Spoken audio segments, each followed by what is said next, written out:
Hello అండి, నమస్తే అందరికీ. అందరు ఎలా ఉన్నారు? నేనైతే చాలా బాగున్నాను.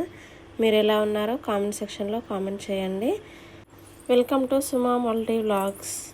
ఈరోజు వీడియో ఏంటంటే, ఈరోజైతే మా ఇంటికి రిలేటివ్స్ వచ్చారు. బిర్యానీ చేసి కోమటి చెరువుకి వెళ్దాం అనుకుంటున్నాము. ముందుగా రైస్ అయితే నీట్గా కడుక్కున్నాను. తర్వాత చికెన్ అయితే మ్యాగ్నేట్ చేస్తున్నాను. మసాలాలు వేసుకున్నాక పుదీనా కొత్తిమీర కట్ చేసి వేసుకున్నాను. అందులోనే కారం సాల్ట్ కూడా వేసుకున్నాను. బాగా పీసెస్కి మసాలా పట్టేదాకా కలుపుకుంటున్నాను. ఒక 2 నిమిషాల పాటు మసాలా అంతా పట్టేదాకా కలుపుకున్నాను. తర్వాత కొంచెం కర్డ్ అయితే వేసి కలుపుకున్నాను.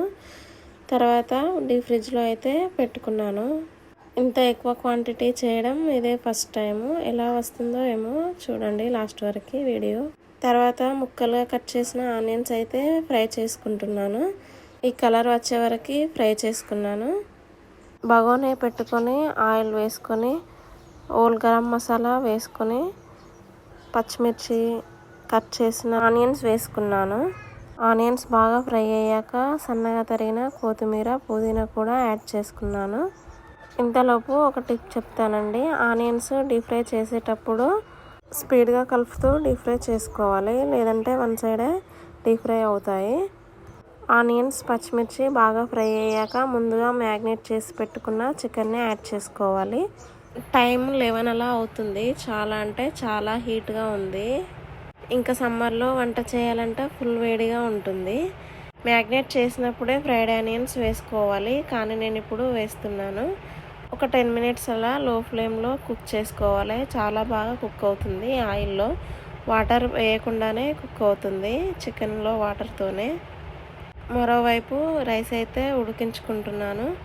ఇలా కుక్ అయ్యాక కొన్ని పీసెస్ తీసి రైస్ అయితే యాడ్ చేసుకుంటున్నాను. రైస్ ఒక 90% ఉడికేదాకా ఉడికించుకున్నాను. చాలా బాగా ఉడికింది. ఇంత క్వాంటిటీ చేయడం ఇదే ఫస్ట్ టైము. ఎలా వస్తుందో ఏమో చూడండి.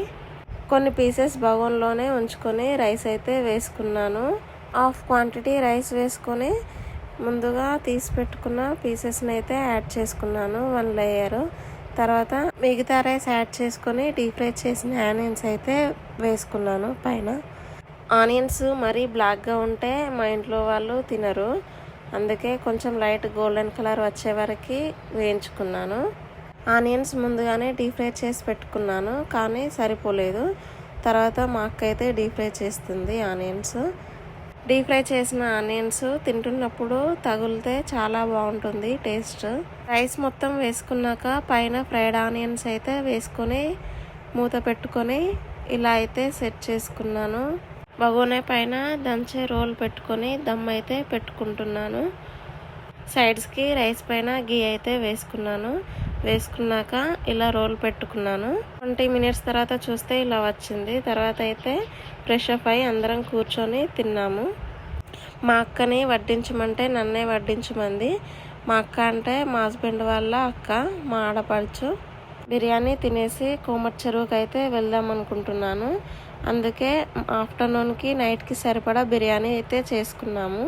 వచ్చేసరికి ఎలాగో లేట్ అవుతుంది. మళ్ళీ వచ్చి వంట చేయాలంటే ఓపిక ఉండదు. అందుకే ఇప్పుడే ఎక్కువ ప్రిపేర్ చేశాను. చాలా అంటే చాలా బాగా కుదిరింది బిర్యానీ. ఎలా వస్తుందో ఏమో అని కొంచెం టెన్షన్గా ఉండే, ఎందుకంటే ఎక్కువ క్వాంటిటీ ఎప్పుడు చేయలేదు. ఏ కర్రీ చేసినా మా హస్బెండ్కి అయితే సాల్ట్ ఉండాలి పక్కన. అందులో సరిపడా వేసినా కానీ కొంచెమైనా వేసుకుంటాడు. మా అక్కకి ఎవరో చెప్పారంట బిర్యానీలో చట్నీ వేసుకొని తింటే బాగుంటుందని. చట్నీ బాక్స్ తీసుకొని వచ్చి ముందు పెట్టుకొని కూర్చొని తింటుంది, కానీ పచ్చడి వేసుకోకున్నా బాగుందని పచ్చడి అయితే వేసుకోలేదు. ఈమె మా ఆడపడుచు, మా హస్బెండ్ వాళ్ళ అక్క. ఆమె పక్కన కూర్చున్న ఆయన మా ఆయన. నా పక్కన కూర్చుంది మా ఆడపడుచు వాళ్ళ కొడుకు. ఇంకో కొడుకు అయితే పడుకున్నాడు. ఇతను చిన్న అబ్బాయి. ఆయన లేచాక తింటాడులే అని తనని లేపలేదు. బిర్యానీ ఎలా ఉందంటే బాగుందని చెప్తుండు. ఇంతకుముందు ఎవరో కామెంట్ చేశారు, అందుకే కొంచెం సిగ్గుపడుతూ చెప్తుండు. ఇవి మా పాప, మా పెద్దమ్మాయి. మా చిన్న పాప కూడా పడుకుంది. స్నానం చేయించగానే పడుకుంది.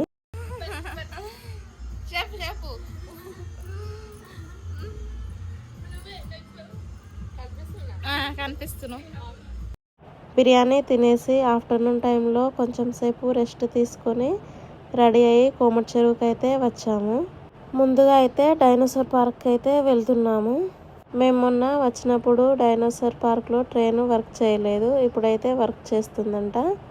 ఇక్కడ లొకేషన్ చాలా అంటే చాలా బాగుంది. మా పిల్లలైతే చాలా బాగా ఎంజాయ్ చేస్తూ ఆడుకుంటున్నారు. మేము 1 వీక్ బ్యాక్ ముందే వచ్చాము. మా హస్బెండ్ని వాళ్ళందరినీ తీసుకెళ్ళి చూపించు అంటే నువ్వు వస్తేనే వెళ్తా అని అన్నాడు. అందుకే ఇక నేను కూడా రెడీ అయ్యి వచ్చాను.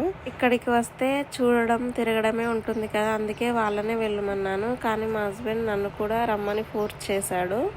లోపలికి వెళ్ళక ముందు ఒక పిక్ అయితే తీసుకున్నాము. లోపల చాలా బాగుంది. ఇవన్నీ చూసి మా పిల్లలైతే భయపడుతున్నారు. చాలా బాగుంది కదా లైటింగ్.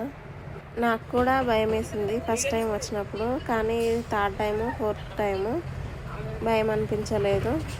ఇలా ఎంటర్టైన్మెంట్ ప్లేసెస్ అంటే చాలా ఇష్టం పిల్లలకి, కానీ మా పిల్లలైతే ఊరికనే భయపడుతున్నారు. వాటి దగ్గరికి వెళ్ళగానే డైనోసార్స్ అలా మూమెంట్ ఇస్తే చాలా భయపడుతున్నారు మా పిల్లలు. ఇలా ఫ్యామిలీతో ట్రిప్ అంటే ఫుల్ ఎంటర్టైన్మెంట్గా ఉంటుంది. ఎక్కడికైనా వెళ్దామంటే ఒకరికి వీలైనప్పుడు ఇంకొకరికి వీలవ్వదు. ఈ డైనోసార్స్ హిస్టరీ అయితే చాలా ఇంట్రెస్టింగ్గా ఉంటుంది. ఇవి కొన్ని మిలియన్ ఇయర్స్ ముందైతే కనిపించేవంట, తర్వాత అంతరించిపోయాయంట. వీటికి మనుషులకి చాలా మిలియన్ ఇయర్స్ గ్యాప్ వచ్చిందంట మనిషి భూమిపైనకి రావడానికి. ఇప్పుడున్న కోళ్ళు, పక్షులు డైనోసార్స్ వారసులుగా చెప్తారు. ఇప్పుడున్న కాలంలో డైనోసార్స్ ఉంటే మాత్రం ప్రపంచం ఇలా ఉండేది కాదేమో. వాటితో బ్రతకడం చాలా భిన్నంగా ఉండేది. ఇప్పుడున్న కాలానికి డైనోసార్స్ ఇంకా పూర్తిగా అంతరించిపోలేవు. ప్రపంచంలో కాకిలాగానో పిట్టలాగానో ఎలాగో అలా బ్రతికే ఉన్నాయి. డైనోసార్స్ ఉన్న ప్రపంచం మన ఊహకందని అద్భుత ప్రపంచం. అసలు వాటితో ఎలా ఉంటుందో అసలు ఊహించుకోలేము కూడా. ఒక్కొక్క డైనోసార్ బస్సు కంటే పెద్దగా, బిల్డింగ్స్ కూడా ఏదైనా కన్స్ట్రక్షన్ చేయాలంటే ఇప్పుడున్న వాటికంటే ఎక్కువ స్ట్రెంగ్త్ ఉండేలా చేసేవారేమో. డైనోసార్స్ ఉంటే అడవులకు పోవడానికి కూడా భయపడేవారేమో. వాటి అరుపులు కొన్ని మైల్స్ దూరం వినిపించేవంట. మనిషి పుట్టక ముందే ఒక అద్భుతమైన రాక్షస ప్రపంచం ఉండేదంట, అదే డైనోసార్ల ప్రపంచమే. అసలు ఊహించుకోవాలంటేనే ఊహకు కూడా అందడం లేదు. పొద్దున లేచేసరికి వాటి హైట్ ఆకాశానికి తాకేలా ఉండేదేమో. ఇప్పుడున్న కాలంలో అయితే ఏనుగును చూసి పెద్ద జంతువు అనుకుంటాము, కానీ డైనోసార్స్ అయితే వాటికంటే 10 రెట్లు 20 రెట్లు ఎక్కువ ఉండేదేమో.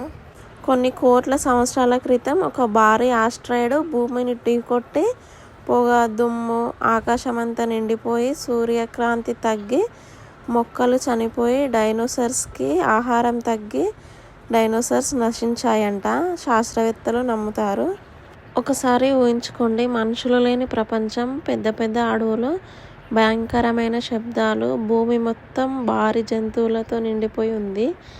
అవి సాధారణ జంతువు కాదు, డైనోసార్లు. సుమారు 66 కోట్ల సంవత్సరాల క్రితం భూమిపై వీళ్ళ రాజ్యం నడిచేది. చిన్నవి పెద్దవి అని తేడా లేకుండా ఆకాశమంతా ఎత్తుండేవి. మాంసం తినేవి, మొక్కలు తినేవి. ప్రతి డైనోసార్కి చాలా శక్తి ఉండేది. అందరిలో భయంకరమైన డైనోసార్ రీటెక్స్. దాని అడుగుల శబ్దం వింటుంటే చాలు చుట్టూ ఉన్న జంతువుల గుండెల్లో భయం మొదలయ్యేదంట. పెద్ద పెద్ద పళ్ళు, దవడ. ఒక్కసారి వేట మొదలు పెడితే తప్పించుకోవడం దాదాపు అసాధ్యం. డైనోసార్స్లో కూడా చాలా టైప్స్ ఉండేవంట. ఇలా ఎన్నో స్టోరీస్ స్కూల్లో చెప్పేవారు సార్ వాళ్ళు. పార్కులో అయితే అన్నీ చూసుకుంటూ చాలా ఎంజాయ్ చేసి బోట్ ఎక్కడానికి అయితే వెళ్తున్నాము. ఇక్కడ మా పాప రాను అని ఏడుస్తుంది. వాటర్ చూస్తే చాలా భయపడుతుంది మా చిన్న పాప. ఎలాగో అలా లోపలికి అయితే తీసుకెళ్ళాము. బోట్ ఎక్కినాక చాలా హ్యాపీగా వాటర్ని చూస్తూ చాలా ఎంజాయ్ చేస్తున్నారు పిల్లలందరూ. నైట్ టైం అలా వాటర్లో బోటింగ్ చేస్తుంటే చాలా హ్యాపీగా ఉంది. లైటింగ్ చాలా బాగుంది కదా. ఒకప్పుడు వాటర్ అంటే చాలా భయం అయ్యేది, కానీ ఇప్పుడు ఒక సామెత గుర్తొచ్చింది. సంసారం ఈదడం కంటే సముద్రం ఈదొచ్చు అని అంటారు. సముద్రం ఈదాలంటే అలలు ఎదురవుతాయి, కానీ ఒకసారి ఒడ్డుకు చేరితే ప్రయాణం అయిపోయినట్టే. కానీ సంసారం అది ఒక్కరోజు పని కాదు, ప్రతిరోజు ఒక కొత్త పరీక్షలా ఉంటుంది. రోజు కొత్త ఆలోచనలు, అలసిపోయినా పని చేయాలి, ఎవరికి చెప్పుకోలేని బాధలు, మనసులో పెట్టుకోవాలి. కొన్నిసార్లు ప్రేమ, కొన్నిసార్లు గొడవలు, కొన్నిసార్లు కన్నీళ్ళు, ఇంకొన్నిసార్లు చిన్న చిన్న సంతోషాలే పెద్ద బలం అవుతాయి. అందుకే పెద్దలు అంటారు, సముద్రం ఈదడం కంటే సంసారం ఈదడం చాలా కష్టమని. కానీ ఒక విషయం మాత్రం నిజం, అర్థం చేసుకునే మనుషులుంటే ఎంత పెద్ద సంసారమైనా అందమైన ప్రపంచమే. బోటింగ్ అయిపోయాక సస్పెన్షన్ బ్రిడ్జ్ నుండి అడ్వెంచర్ పార్క్ అయితే వెళ్ళాము. ఇక్కడ చాలా బాగుంది లైటింగ్ అయితే. డే టైంలో వస్తే అంత బాగా అనిపించదు, నైట్ టైంలో అయితే చాలా బాగుంది లైటింగ్. సిద్దిపేటలో పిల్లలు ఆడుకోవడానికి బెస్ట్ ప్లేస్ ఇదే. ఇక్కడికి అడుగు పెట్టగానే full greenery, beautiful view, full atmosphere, ఒక స్పెషల్ ఫీలింగ్ వస్తుంది. పిల్లల నుంచి పెద్దల వరకు అందరూ ఎంజాయ్ చేసేలా వాకింగ్ ప్లేసెస్, ఫన్నీ మూమెంట్స్ చాలా ఉన్నాయి ఇక్కడ. ఫ్యామిలీతో అయినా, ఫ్రెండ్స్తో అయినా, కిడ్స్తో అయినా చిల్ అవ్వడానికి సూపర్ ప్లేస్ ఇదే. ఫోటో తీసుకోవడానికి బ్యూటిఫుల్ స్పాట్స్, ఎంజాయ్ చేయడానికి పీస్ఫుల్ అట్మాస్ఫియర్, ఫన్ కోసం పర్ఫెక్ట్ ప్లేస్. చాలా బాగుంది ఇక్కడ. వాకింగ్ చేస్తూ చుట్టూ చూస్తుంటే ప్రతి కార్నర్లో డిఫరెంట్ ఫీల్ వస్తుంది. కొంచెం రిలాక్స్ అవ్వాలనిపించిన, ఫ్యామిలీతో హ్యాపీ మూమెంట్స్ స్పెండ్ చేయాలనిపించిన ఈ ప్లేస్ చాలా బాగుంటుంది. ఎస్పెషల్లీ ఈవినింగ్ టైంలో లైట్స్ ఆన్ అయ్యాక ఈ ప్లేస్ ఇంకా బ్యూటిఫుల్గా కనిపిస్తుంది. Cool weather, lights, reflection, peaceful vibe, నిజంగా వీడియోస్, ఫొటోస్కి సూపర్ ప్లేస్ అనిపించింది. ఫ్యామిలీతో వచ్చిన, ఫ్రెండ్స్తో వచ్చిన, చిన్నపిల్లలతో వచ్చిన అందరికీ ఎంజాయ్ చేసేలా ఈ పార్క్ డిజైన్ చేసినట్టు అనిపించింది. మా పిల్లలైతే చాలా బాగా ఎంజాయ్ చేశారు. వావ్, ఇది ఎంత ఇంట్రెస్టింగ్గా ఉందో చూడండి. ఇక్కడ స్క్రీన్పై మనమే మనకు కనిపిస్తున్నాము. అలా ఎలా మూవ్ అయితే అలాగా స్క్రీన్లో మనం ఫిగర్ కూడా మూవ్ అవుతుంది. నిజంగా చాలా ఫన్గా ఉంది. పెద్దవాళ్ళు కూడా చిన్నపిల్లల్లా చాలా హ్యాపీగా ట్రై చేస్తున్నారు.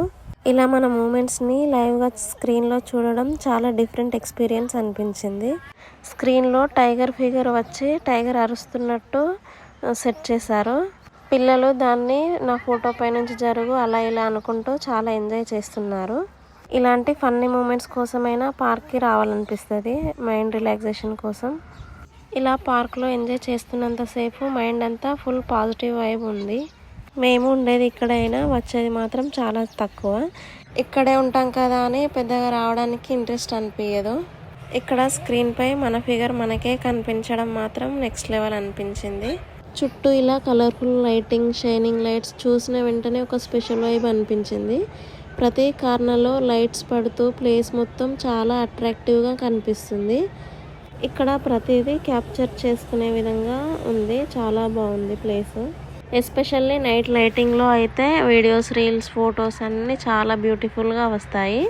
చుట్టూ లైట్స్ గ్లో అవుతూ పీస్ఫుల్గా, కలర్ఫుల్గా అట్మాస్ఫియర్ ఉండడం వల్ల ఇంకా ఎంజాయ్మెంట్ అనిపించింది. ఇలాంటి బ్యూటిఫుల్ లైట్స్ మధ్య ఫ్యామిలీతో టైం స్పెండ్ చేయాలంటే మెమొరీస్ ఆటోమేటిక్గా స్పెషల్ అయిపోతాయి. ఎలిఫెంట్ బొమ్మల లైటింగ్ అయితే నెక్స్ట్ లెవెల్ అనిపించింది. చాలా బాగున్నాయి. ప్రతి వాటికి లైటింగ్ బాగా సెట్ చేశారు. చాలా బాగున్నాయి. నిజంగా చెప్పాలంటే ఈ లైటింగ్ వల్ల ప్లేస్ బ్యూటీ డబుల్ కాదు, త్రిబుల్ అయిపోయింది అనిపించింది. డే టైంలో అయితే నార్మల్గా ఉంటుంది ఇక్కడ ప్లేసు, కానీ నైట్ టైంలోనే చాలా బాగుంది. ఇక్కడ చాలా వరకు లైట్స్ రావట్లేదు, కానీ అన్ని లైట్స్ వస్తే వ్యూ చాలా బాగుంటుంది. ఇంకా లోపలికి వెళ్ళగానే లెఫ్ట్ సైడ్ ఎంట్రన్స్ ఇది చాలా బాగుంది. ప్రతిదీ అట్రాక్ట్ చేసుకునే విధంగా ఉంది లైటింగ్ అయితే. లైటింగ్తో పాటు సాంగ్స్ కూడా పెట్టారు. ఇక్కడైతే పైనుండి వాటర్ పడుతున్నాయి. ఆ పిల్లలకి వాటర్ అంటే ఇంకా చాలా ఇష్టం. వాటర్ చూస్తూ చాలా ఎంజాయ్ చేస్తున్నారు వాటర్లో ఆడుతూ. వీడియో ఎలా అనిపించిందో కామెంట్ చేయండి. ఉన్న వాళ్ళు ఎవరైనా ఇక్కడికి వస్తే ట్రై చేయండి. ప్లేసు చాలా బాగా నచ్చుతుంది. పైనుండి వాటర్ పడుతుంటే చాలా బాగా ఎంజాయ్ చేస్తున్నారు మా పిల్లలు.